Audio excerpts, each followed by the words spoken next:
പുല്ലുവർഗത്തിൽപ്പെട്ട ഏറ്റവും വലിയ സസ്യമേത്? മുള. സസ്യങ്ങളുടെ അടുക്കള എന്നറിയപ്പെടുന്ന ഭാഗമേത്? ഇല. സസ്യങ്ങൾ ശ്വസിക്കുന്ന വാതകമേതാണ്? ഓക്സിജൻ.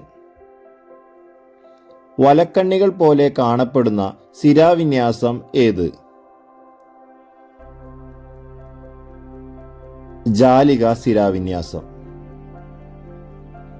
നാരുവേര് പടലമുള്ള സസ്യങ്ങളിൽ എത്ര ബീജപത്രങ്ങൾ കാണാം? 1. ഇലകൾക്ക് പച്ച നിറം നൽകുന്ന വർണ്ണവസ്തു ഏത്? ഹരിതകം.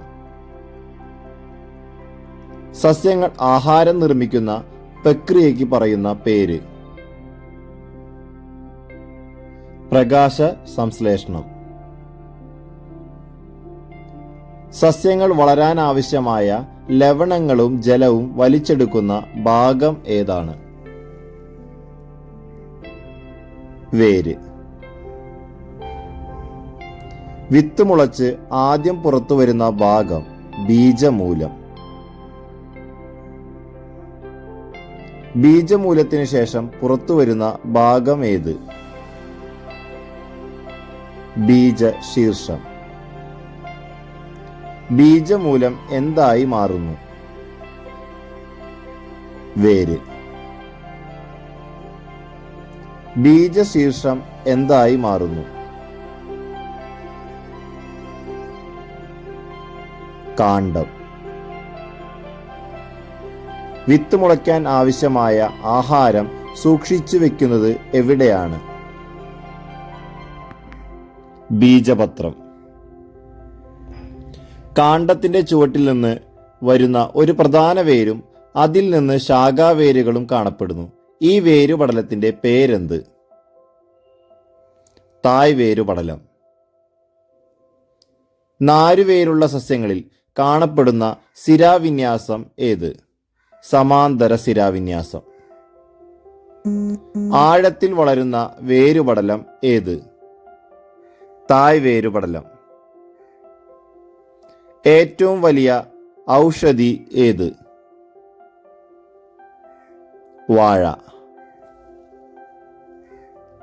സസ്യങ്ങളെക്കുറിച്ചുള്ള ശാസ്ത്രീയ പഠനം ബോട്ടണി. ചൈന റോസ് എന്നറിയപ്പെടുന്ന ചെടി ഏതാണ്? ചെമ്പരത്തി. പാവപ്പെട്ടവന്റെ തടി എന്നറിയപ്പെടുന്ന ചെടി ഏത്? മുള. ഹരിതകമില്ലാത്ത സസ്യം ഏത്? കൂൺ. സസ്യങ്ങൾക്ക് ജീവനുണ്ടെന്ന് കണ്ടെത്തിയ ഇന്ത്യൻ ശാസ്ത്രജ്ഞൻ? ജെ.സി. ബോസ്. ഔഷധസസ്യങ്ങളുടെ മാതാവ് ഏത് ചെടിയാണ്? തുളസി. യവനപ്രിയ എന്നറിയപ്പെടുന്ന സുഗന്ധവ്യഞ്ജനം ഏത്? കുരുമുളക്. തായ്തടിയിൽ ആഹാരം സംഭരിച്ചിരിക്കുന്ന സസ്യം ഏത്? കരിമ്പ്.